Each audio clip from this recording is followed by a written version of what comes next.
मराठा क्रांती ठोक मोर्चा आंदोलक रमेश केरे शिष्टमंडळासह मंत्रालयाकडे निघालेले आहेत। रमेश केरे यांची अजित पवारांशी सुद्धा भेट होणार आहे। अनुचित प्रकार टाळण्यासाठी सध्या पोलीस रीतसर भेट घेत आहेत। पोलीस स्वतः यामध्ये पुढाकार घेऊन ही भेट घडवून आणतायत। मराठा समाजाला ओबीसी मधून आरक्षण लागते आम्हाला काय, त्यासाठी तुमच्या पक्षाची भूमिका काय आहे ती स्पष्ट करावी म्हणून कालच आम्ही या ठिकाणी उद्धव साहेबांना भेटलो, त्यांना त्या ठिकाणी निवेदन दिलं। उद्धव साहेबांनी त्यांच्या पक्षाची भूमिका या ठिकाणी स्पष्ट केलेली आहे।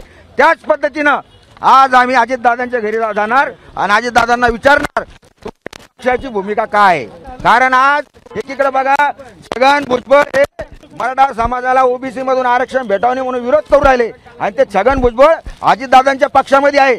त्यामुळे अजितदादांना आम्ही विचारणार की मराठा समाजाला ओबीसी मधून आरक्षण भेटावं म्हणून तुमची काय भूमिका आहे ती भूमिका।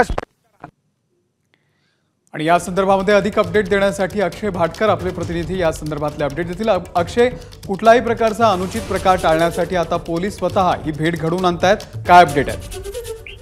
मगाशीच रमेश केरे पाटील यांनी हा इशारा दिला होता की जर आमची भेट झाली नाही तर आमचं आंदोलन आणखीन आम्ही तीव्र करणार आहोत आणि भुजबळांचा राजीनामा घ्या अशी त्यांची मागणी आहे। कारण की त्यांच्यामुळे मराठा समाजाला आरक्षण मिळत नाही अशी देखील त्यांची मागणी होती, त्यामुळे त्यांचा आरोप होता। त्यामुळे ही जी भेट आहे म्हणजे रमेश केरे पाटील यांच्याबरोबर असलेले मराठा क्रांती ठोक मोर्चाचे इतर जे कार्यकर्ते आहेत या सगळ्यांची एक रीतसर भेट घडवण्याचं काम आता मुंबई पोलीस करत आहेत। काही वेळापूर्वी त्या सगळ्या कार्यकर्त्यांना घेऊन आझाद मैदान पोलीस स्टेशन मध्ये ठेवण्यात आलं होतं। आता त्या सर्वांना आझाद मैदान पोलीस स्टेशनच्या इथून मंत्रालयात आणलं जात आहे आणि मंत्रालयातच अजित पवार यांच्याबरोबर त्यांची भेट केलेली जाणार आहे। अजित पवारांचं जे दालन आहे त्या दालनामध्येच ही भेट होईल अशी शक्यता आहे।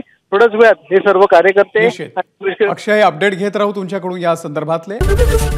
एबीपी माझा, उघडा डोळे बघा नीट।